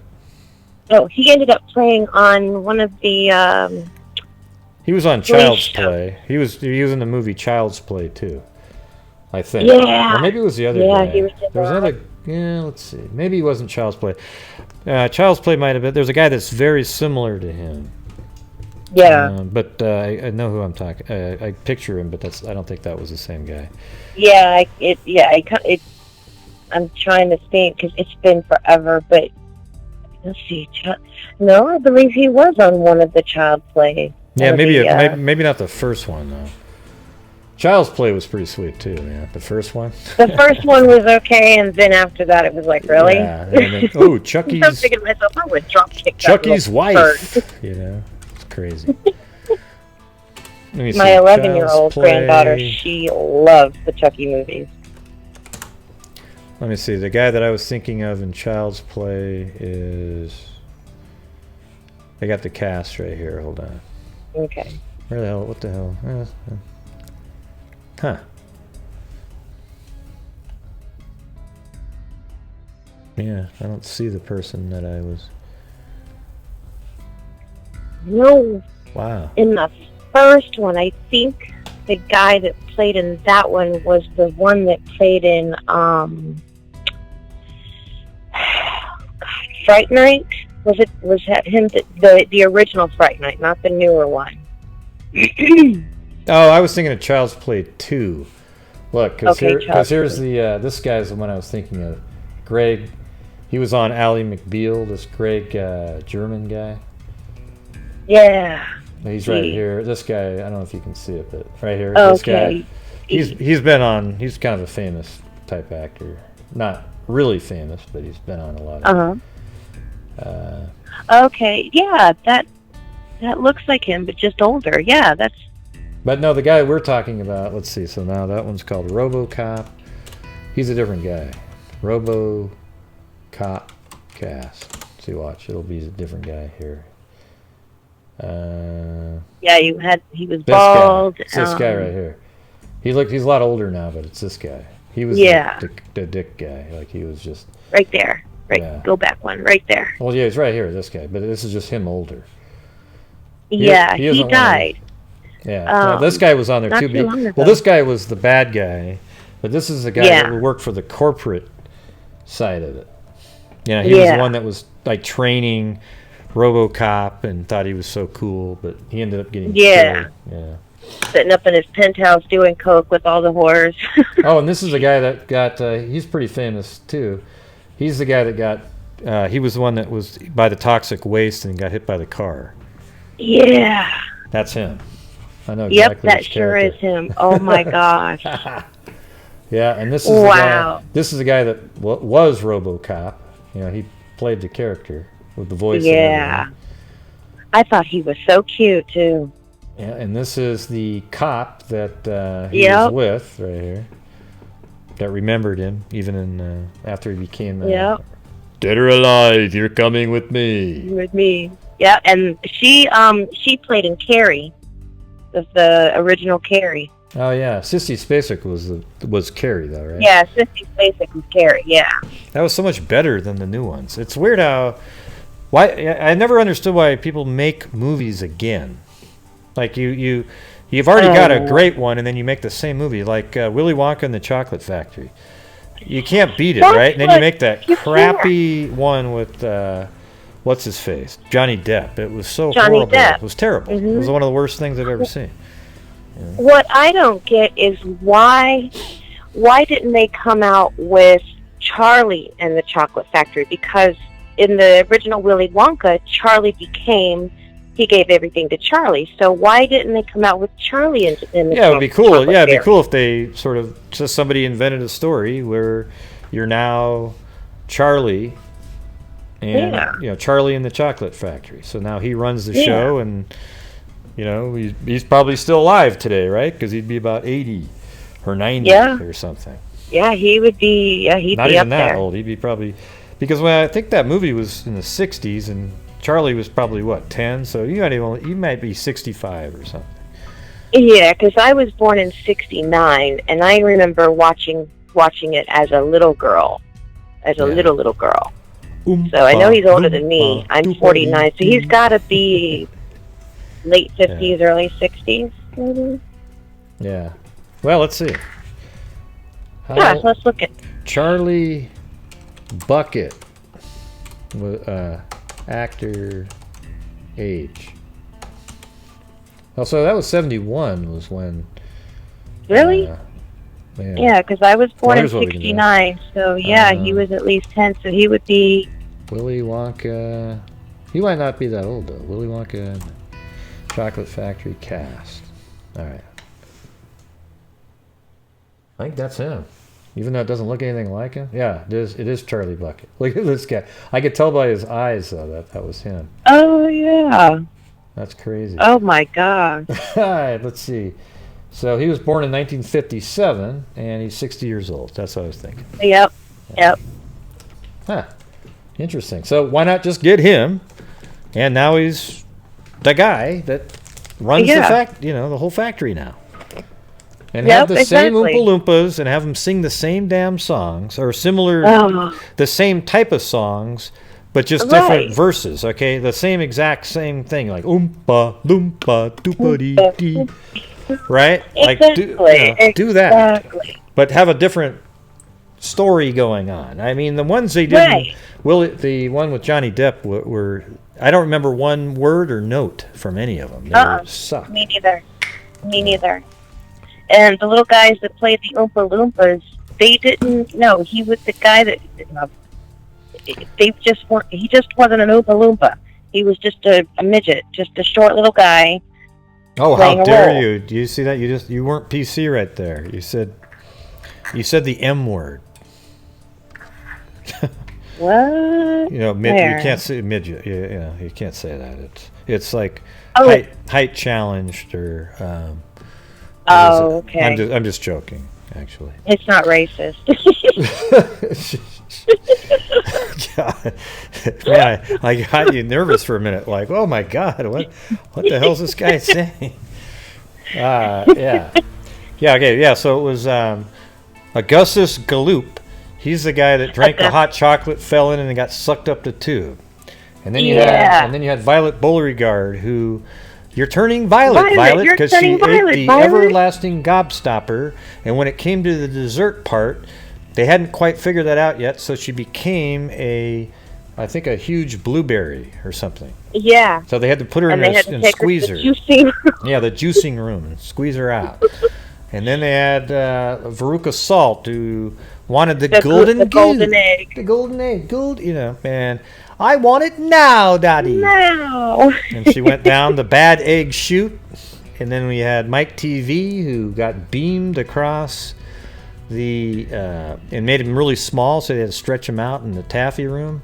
And then you had Charlie, who took the fizzy Lipton drink, I think they called it. I want some of that. I always wanted some of that. I didn't care about anything else on that movie, but I wanted some of the fizzy Lipton. Right. But it really all came down to the one scene where Charlie put the gobstopper back down in front of Mr. Wonka, and he said, "And so shines a good deed in a weary world."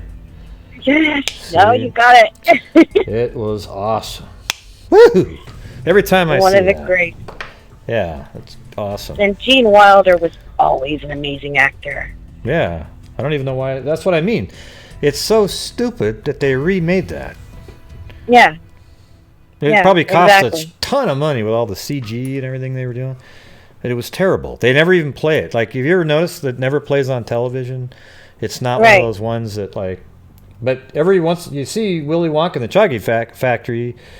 it played for years, and still you can still see it like on different channels here and there. But. Yeah, usually around the holidays too, like what they do with The Wizard of Oz and The Sound of Music.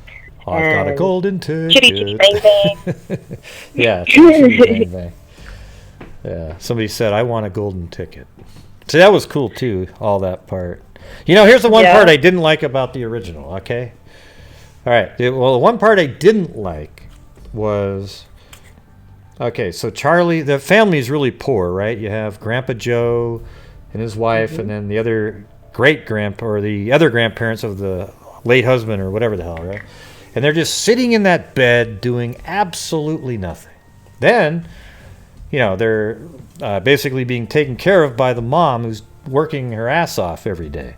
So Charlie goes and finds the golden ticket. And then he comes home, and my God, if the Grandpa Joe, didn't all of a sudden get some energy. And he bounces out of bed, and now he's moving around, and I'm thinking to myself, listen, asshole, so you couldn't have got out of bed to help Charlie's mother all those years? Come on. Oh, I think we just got disconnected. I'm not sure what happened there, Michelle, but... Maybe there's a time limit. It couldn't have been because Jim was on for a lot longer. Yeah, but so why didn't Grandpa Joe get the hell out of that bed and help? Okay? It's always bugging me. Hello. Hello. Okay. Yeah, not sure why I got disconnected. But, yeah. Yeah. Well, anyways, that bugged me about Grandpa Joe. How all of a sudden he had all this energy, and by the time, hell, he was dancing. Yeah, he was. I mean, within 5 minutes, he's doing like moonwalking. I mean, this guy. Uh-huh. So that's what I didn't really appreciate. Yeah, all the adults in there, Right. and nobody can get out of bed and work, but he can get up and start dancing. Yeah, he didn't really, he was holding out, basically. Yeah. Because he liked it. He liked just chilling out and doing absolutely nothing and having his food delivered to him. I wonder how they went to the bathroom now. I always wondered that. I know. Because they were just laying in that one bed. It was just... I know, all of it. It was just so funny. It was like, wow. And then they made it really PC when they made the new one. They made it really politically correct on the one with Johnny Depp. Yeah. Yeah, they that was a rhetorical question, Audra. We weren't really looking for the...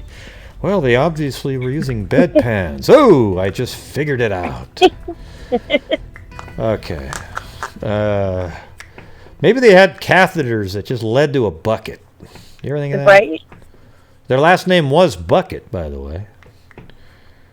Let's see. Yeah, and his first name was Charlie. Go figure. Yeah, Charlie Bucket. So, it's hard to know. But anyways, I think I'm going to be getting off here pretty soon. But that wasn't me. That wasn't me hanging out. New York City says, "Is this Michelle, the police officer we've been wanting to hear insights from?" And we're on Willy Wonka. Yeah, well, we can do a show sometime where we're just going over some stuff that you've worked on. Maybe we can even pull it up and sort of have it. I can go to Google Earth and stuff as you're talking and try to figure things out. That would be great. That would be perfect. Yeah. So they're okay with you doing that? Like you can... There are certain things, well, I can, and then there are certain things I have to, that I'm not allowed to during certain investigations. If it's an ongoing investigation, I can only get certain excerpts instead, I can only share what the news has already shared.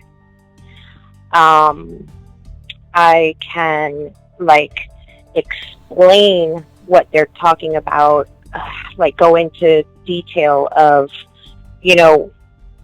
what I saw when I went in, what I found, as long as they have already put it out there.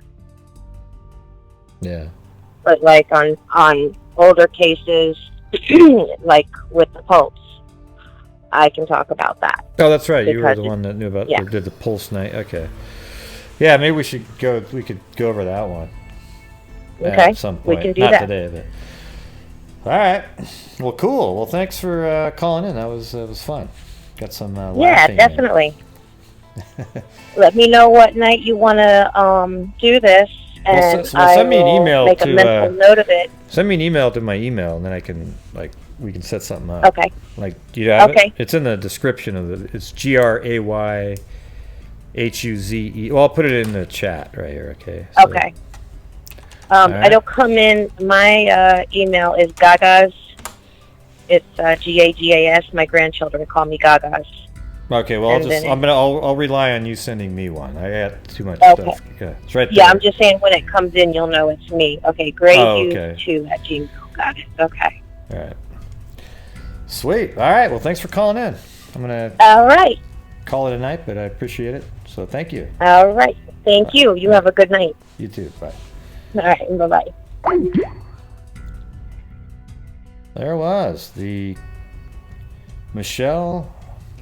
I don't know if well, it sounds like she's a crime scene investigator, not a police officer. I mean, I know that some of them do both, but let's see. Boom.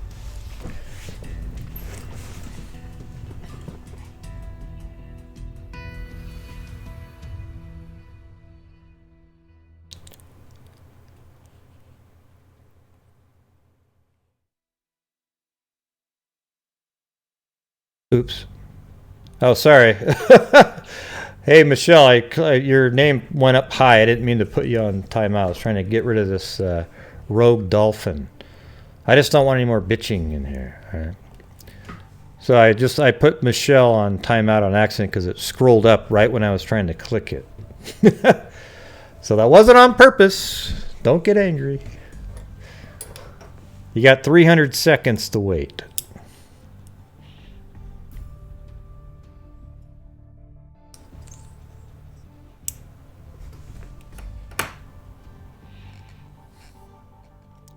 I guess that means I have to stay on for 300 seconds.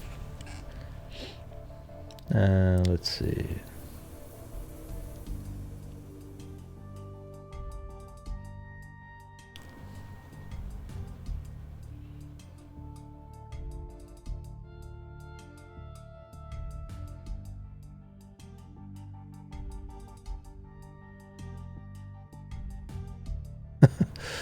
Man, a lot of drama going on in there. Jesus. When did that start up?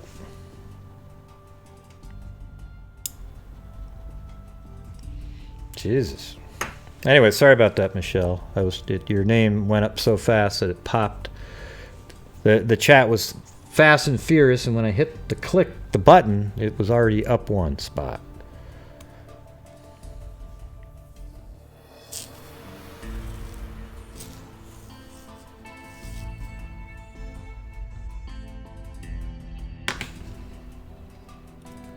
Well, maybe I'll fly around in Yosemite here.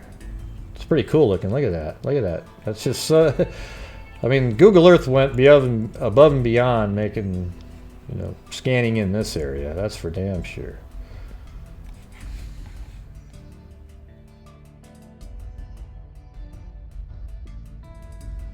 So 300 is 5 seconds.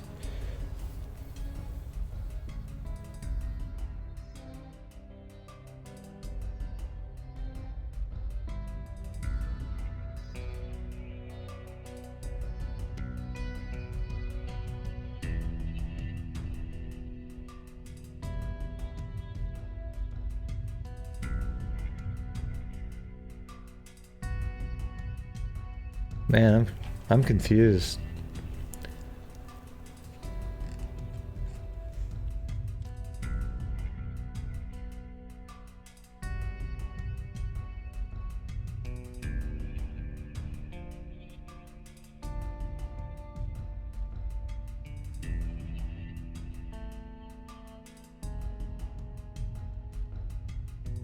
Yeah, I don't mind. People can share their opinion in here.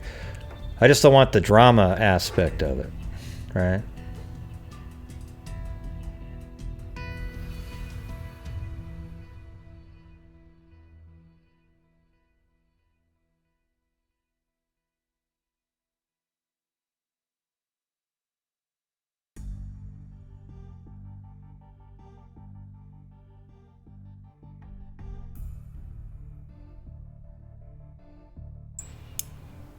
Oh boy.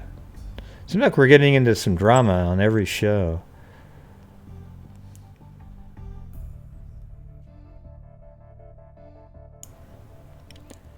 Yeah. Like people can ask questions in here and they don't have to be politically correct. Okay. So if you want to ask questions about anything, all I'm saying is in my chats and my videos, I don't want people to be racist or saying anything that's really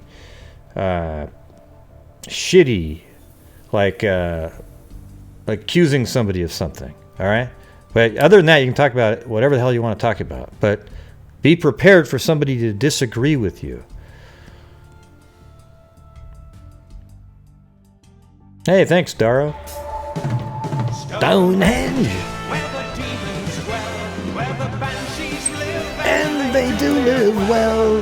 So that's the whole thing. And when you have an opinion, you have to be able to defend it. Nothing worse than when somebody says, well, that's just my opinion. Thank you for this live, Gray. I don't want to have to discuss it. Well, then don't say it. If you're not prepared to defend your opinion, then don't say a damn thing, okay? Because that's how the world works. You don't just get to show up somewhere and say, oh, well, I think this. And I go, well, I don't agree because look at this. Oh, you're so mean because I want to be able to... Listen. Don't be on social media then. Because people who do that are the passive-aggressive clowns that show up and they'll say something, and if you disagree with them, then they turn the whole situation on you and make it sound like you were doing something. And that isn't true. It's not true at all.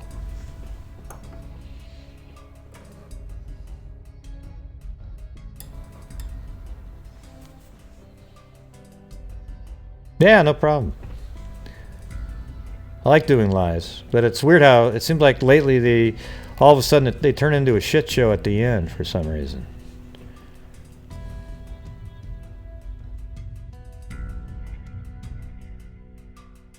Yeah, a lot of it's misunderstandings. A lot of it's people know exactly what they're doing, but they make it look like it's a misunderstanding. That's the passive-aggressive stuff. When people say things, they know what they're really saying and what they're doing. And then they say, what do you mean? I didn't mean it like that. Oh, and then you look like the bad person. I know exactly what they're doing. It's not. I'm really good at detecting it now. That's the thing. So.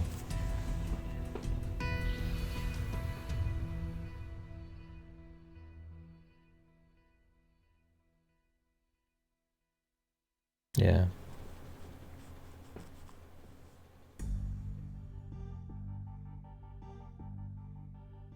Cool, Lori.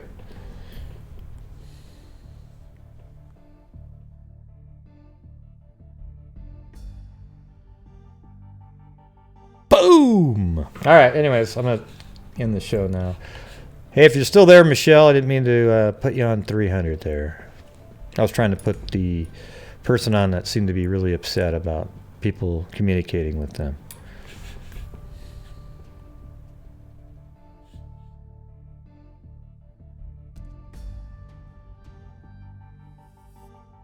All right. But before I go, I want to say thank you to AS and Daro. All right. Thank you for the super chats.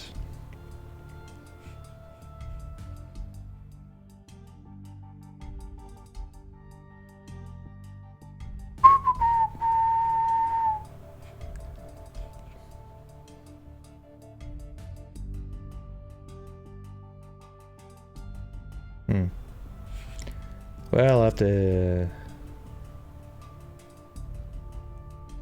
Oh, looks like Freaky Lizard took the mug on a trip with her, on a cruise even.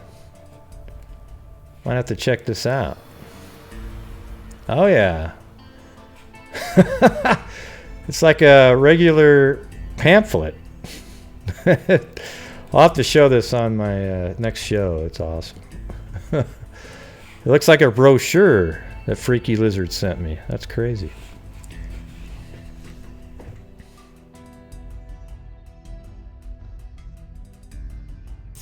It's like a brochure for the mug.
what happened?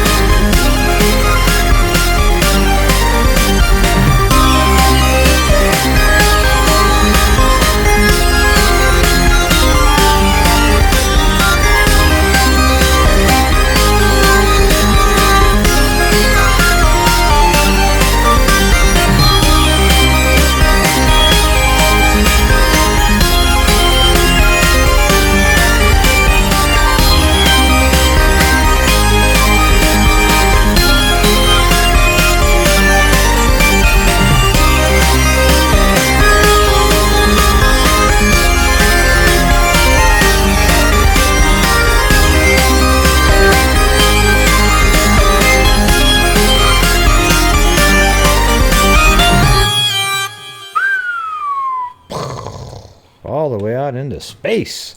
Hey everybody, thank you for showing up tonight. Really appreciate it. Good to see Freaky Lizard back in here after her vacation. Must be nice. All right everybody, that's all I got for you tonight. Blazers won. That's the most important thing. And until next time everybody, be safe out there.